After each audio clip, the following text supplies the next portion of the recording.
existe nicho bom e nicho ruim para lançar? Claro, existe nicho mais atrativo e nicho menos atrativo. Existe nicho com mais pessoas procurando resolver um problema e nicho com menos. Mas tanto bom quanto ruim faz o 6 em 7. Tem alguns que é mais fácil, tem alguns que é mais difícil, assim como qualquer coisa. Mas mesmo os mais difíceis faz o 6 em 7. Pelo que eu vejo agora.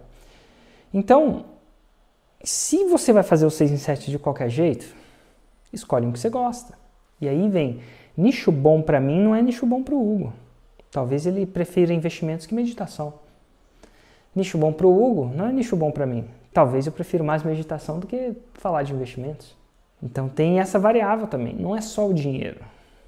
É que você gosta de falar. É o que você gosta de falar. Tem para algumas pessoas fazer nicho de exercícios é o céu. Para outras pessoas é o inferno. Não importa quanto dinheiro faz. Ensinar a falar inglês pode ser o céu, pode ser o inferno. E o céu de uns é o inferno de outros. Quanto menor, tende a ser mais difícil, mas não quer dizer que é difícil. E aí vai de novo. Quanto menor o nicho, mais difícil, mas não quer dizer que é difícil. Tem muita gente interessada. Quando você olha num campo de vista do país inteiro, o suficiente para fazer um 6 em 7. Érico, então, eu não sei, mas será que eu vou ficar trilhardário com ele? Não sei. Você quer? Se você quiser ficar trilhardário, aí você tem que escolher um nicho maior. Mas para a maioria das pessoas, elas querem um 6 em 7 está de bom tamanho. E outra, você pode fazer o 6 em 7 no nicho que você gosta e depois trocar. Faz no outro. Expandir, mudar. Será que o meu nicho não está saturado? As pessoas imaginam que tem tanta gente vendendo naquele nicho que ela não vai conseguir fazer o 6 em 7. Então, por exemplo, alguns nichos famosamente que tem muitas pessoas atuantes. Nicho de finanças. Ela fala, mas já tem tanto expert de finanças, eu não vou conseguir fazer o 6 em 7. Então é isso que preocupa ela. Ela tem uma crença limitante que ela acredita que o nicho tem que ter ninguém para ela fazer 6 em 7. Que o que faz o 6 em 7 é o fato de não haver ninguém. Aí você entra aí e você simplesmente faz o 6 em 7 por haver uma demanda reprimida. Na maioria das vezes, quando ela acha que está saturada, ela não está saturada, mas ela racionaliza que isso é um problema porque ela acha que a concorrência não vai ter demanda. Tudo depende da oferta e da procura. Olha que interessante. Se tem oferta demais, isso é muito expert, então ela não vai conseguir, vai ter que baixar o preço para atuar, alguma coisa do tipo, por causa da oferta e da procura. Só que a lei da oferta e da procura, por que isso é uma crença limitante? Depende da oferta e da procura, não só da oferta. Mas como é que isso é possível? É possível porque a procura ainda assim supera drasticamente a oferta. O nicho de finanças, por exemplo, tem muito mais gente que não entende, que não sabe, que não tem profissionalismo ou é eficiente nisso do que gente que tem. É só andar na rua para saber quantas pessoas são bons de finanças e ruins de finanças. Quantas pessoas sobram dinheiro no final do mês para realizar seus sonhos e quantas pessoas conseguem fazer planejamento. Então, a procura de pessoas que precisam disso é brutal. Eu acho que nem se tivesse o quádruplo, ou quíntuplo, ou 10 vezes mais pessoas ajudando essas pessoas, elas conseguiriam dar conta de tanta procura. Curso de inglês é a mesma coisa. As pessoas no Brasil não falam inglês. Mas, cara, tem muita escola de inglês. Tem e elas não dão conta. O que define se é bom ou não é a quantidade de pessoas procurando. Se tiver pessoas que precisam do serviço e ainda não estão, o nicho está aberto. Um dos melhores lugares para se lançar uma loja de fast food é no shopping. Por que é no shopping se tem 10, 20, 30 lojas na praça da alimentação? Tem tanta gente no shopping que ainda assim se torna uma excelente oportunidade. Então uma pessoa analisando só a quantidade de experts do mercado é uma análise ineficiente, fraca. Ela tem que analisar a quantidade de pessoas. Se existem uma quantidade de pessoas com aquele problema que ela quer resolver, tem muito espaço para ela. Se você acha que o seu nicho está saturado, eu entendo. Pelo seu jeito de olhar, pelas lentes que você tem hoje, faz até sentido na sua cabeça. Só que não poderia ser mais um falso positivo. É muito raro uma pessoa estar certa disso. Não a ponto dela fazer um 6 em 7. É possível fazer um 6 em 7? É muito raro ter um nicho que não é possível. Eu acho que ainda tem 2 pontos cegos que geralmente quem faz essa análise, eu acho que é uma análise simplista demais, já tem concorrência, então está saturado, ou não dá para eu entrar. Primeiro, O fato de existir pessoas no nicho é um indicador que existe demanda. É a prova viva. Cara, se já tem alguém ali, existe uma prova viva de que existe demanda por esse tipo de coisa. Se você está entrando num nicho que não existe ninguém, pode ser que exista demanda por aquilo, pode ser que não. Então, primeiro, você já sabe. É a história do fast food. Cara, por que as pessoas abrem fast food em shopping e dá certo? Cara, tem 10 fast food aberto ali, dando certo. É o maior indicador de que se eu quero abrir um fast food, provavelmente ali é o melhor lugar. Mais ainda, se os caras que estão nesse nicho forem alunos meus, eles ainda criam demanda em alguma coisa que não existe. Exemplo, eu criei demanda. Tem muita gente que não estava atrás de lançamento. Eu criei essa demanda. Estou criando nesse exato momento. Então, eu ensino meus alunos a criar uma demanda onde não existe. Então, quanto mais alunos da forma de lançamento tem um determinado nicho, não só é bom um indicativo que tem gente interessada, como tem gente criando demanda. E quando eles criam demanda, você tende a aproveitar também, porque no mundo do conhecimento não se compra um produto só de alguém só. Você não compra um livro só de persuasão, você compra vários. Ou não compra Exatamente, nenhum. esse era o outro ponto. Às vezes as pessoas, elas trazem a experiência do mundo real, do tipo, se eu estou vendendo provedor de internet, se eu compro um provedor de uma pessoa, eu não compro de outra. Só que neste mercado que a gente vive, principalmente em infoproduto, é exatamente o contrário. Eu gastei quase que os R$100.000 inteiros em outros cursos. Eu pensei, se a minha experiência foi tão boa, imagino que tenha mais no mundo que eu não sei. E é engraçado isso, foi mais quase R$100.000 inteiros em outros cursos. Descobri até um monte de coisa legal. Nada que se comparava à forma, mas foi isso. Mas eu fui lá explorar. Ninguém compra um livro de dieta. Ou a pessoa não acredita em dieta, igual meu pai nunca fez, não acredita. Ou ela compra todos, ou muitos.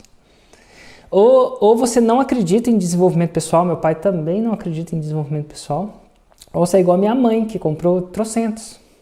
Então, assim, quanto mais eu vendo, mais o meu mercado cresce. E quanto mais eu vendo, mais os meus concorrentes vendem. E a única coisa que você tem que só tomar cuidado para sua concorrência não ser ruim. Porque ruim é ruim para você. Porque se eles fizerem um produto ruim, aí a pessoa vai ter uma má experiência e vai evitar de fazer aquilo. É a velha história, quando a maré sobe, todos os barcos sobem juntos. Então, bons produtos fazem a maré subir, fazem as pessoas terem mais apetite por esse tipo de produto, que é conhecimento, educação online. Eu quero dizer que na maioria das vezes é um falso positivo mesmo. É uma tempestade em copo d'água. Já viu? Quem tem filho pequeno vê que às vezes seu filho faz uma tempestade em copo d'água? Mas a maioria das vezes, ou pela falta de conhecimento e noção da coisa, ele faz uma tempestade, ele se apavora mais rápido que você. Por quê? Porque ele tem menos experiência. Então é muito pânico. E a maioria das vezes é isso que acontece. Então se você não está entrando porque você acha que o seu nicho está saturado, qualquer nicho ia fazer. Hoje em dia eu falo isso com tanta tranquilidade, porque eu tenho tantos alunos mentorados e eu vejo isso acontecendo. Acabou de fazer eu tenho um concorrente. As pessoas olham para o Instagram do concorrente e acham que ele vai... Isso é ruim. Esse é um erro, né? Erro é olhar a concorrência. Tá aí, o que as pessoas fazem errado é achar que tá saturado. O segundo é olhar a concorrência não tem nada de bom. Não tem nada de bom porque se ela for ruim, você acomoda. Clássica história da tartaruga e do coelho. O coelho olhou para trás, viu a tartaruga, vou dar um cochilo. Você acomoda. É difícil não acomodar, porque seres humanos. Se ela for ruim, então é ruim, olhou a concorrência é ruim, você se acomoda. Se ela for boa demais, você desanima. Mesmo ela não dando conta de tudo. Porque se ela desse conta, estava todo mundo aí. Resolvido. Érico, tem tanto produto de emagrecimento. Ótimo, e tá todo mundo magro, né? Não tá. Por mais que tenha oferta de produtos, a demanda é brutal, senão o problema estava resolvido. E não tá. Cara, qual que é o jeito errado de entrar num nicho? Eu gosto de tal nicho, mas eu sei que tem outras pessoas lá dentro. Qual que seria o jeito errado de entrar? É só não seguir a receita. Ele não segue a receita. Ele deixa o jogo do parceiro de delimitar o seu jogo. Meu parceiro está fazendo isso, vou contra-atacar assim, vou contra-mover assim. Então, o que rege a estratégia dele é a influência do parceiro. E ela devia ter influência zero, absolutamente zero. Se ele conseguisse apertar um botão, criar uma amnésia no parceiro dele, talvez seja a ação que ele mais possa fazer para gerar o 6 em 7. Porque o que vai gerar o resultado é seguir a receita passo a passo à risca. Foco. E o foco não deve ser no parceiro, deve ser por essas razões que a gente já falou, que as pessoas compram de mais pessoas, que o nicho não está tão saturado quanto ele imagina. Ele só deve executar a receita. E toda a atenção e energia que ele joga para fora disso é energia perdida. É desperdício de energia, dinheiro, tempo e energia. Então o que ele devia fazer? Usar uma daquelas, parece estranho, né? Aqueles cabrestos de cavalo. Assim, ó. Eu não acho que você tem que sempre usar, não. Primeiro você... E só focar no próximo passo do GPS. É a melhor coisa que ele pode fazer contra a concorrência se ele quiser realmente. Se a concorrência quiser prejudicar alguém, é só tirar o foco dela. Então, quando ela está tirando o foco da pessoa, ela prejudica. Assim como qualquer outra coisa, não só a concorrência, mas qualquer outra coisa. Então, o foco é perder o foco. É foco de energia demais na concorrência e não necessariamente no que tem que ser feito. Tem gente que demora 3 ou 4 anos para entender isso. Então, assim, desde que a sua concorrência não tire... Eu falo isso. A dica prática de hoje que você vai perguntar é: para de seguir o seu concorrente. Absolutamente para. Bloqueia ele. Não é bloquear no sentido de não querer conversar com ele, não. Mas dá um sinal pro YouTube, Instagram, que você não quer ver o que ele está postando. Absolutamente nada. E aí você vai ter mais foco. Inclusive, você pode fazer isso no seu Instagram hoje. Não só os seus concorrentes, mas com tudo aquilo que não te ajuda a chegar no seu objetivo. Aí entra no seu Instagram hoje e vê todo mundo que você segue. E aí se pergunta: isso aqui ajuda a chegar ao que eu quero, sim ou não?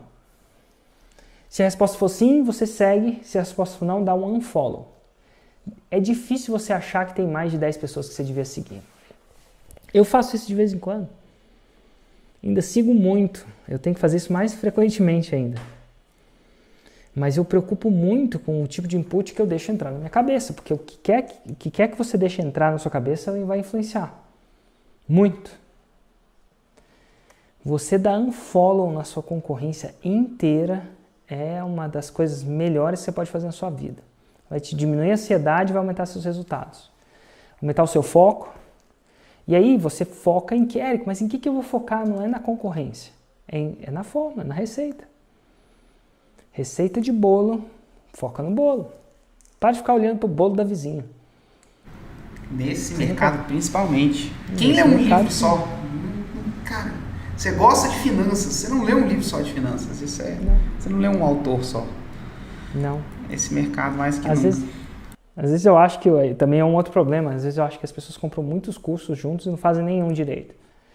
Escolhe um e faz. Mesmo assim, por mais que eu fale isso, as pessoas vão continuar fazendo isso contra. Porque é meio natural do ser humano. Quer diferentes perspectivas e às vezes isso ajuda, às vezes isso atrapalha. Mas é isso. Em nenhum momento eu falo para seguir o seu concorrente. Em nenhum momento eu falo para seguir o que ele está fazendo. Inclusive eu falo para desseguir. Inclusive, se você quiser realmente fazer a coisa raiz mesmo, dessegue todo mundo. Primeiro. Depois volta a seguir só aquelas pessoas que fazem sentido no seu objetivo, nos seus objetivos. O que quer que eles sejam. Seja o 6 em 7 ou qualquer outra coisa.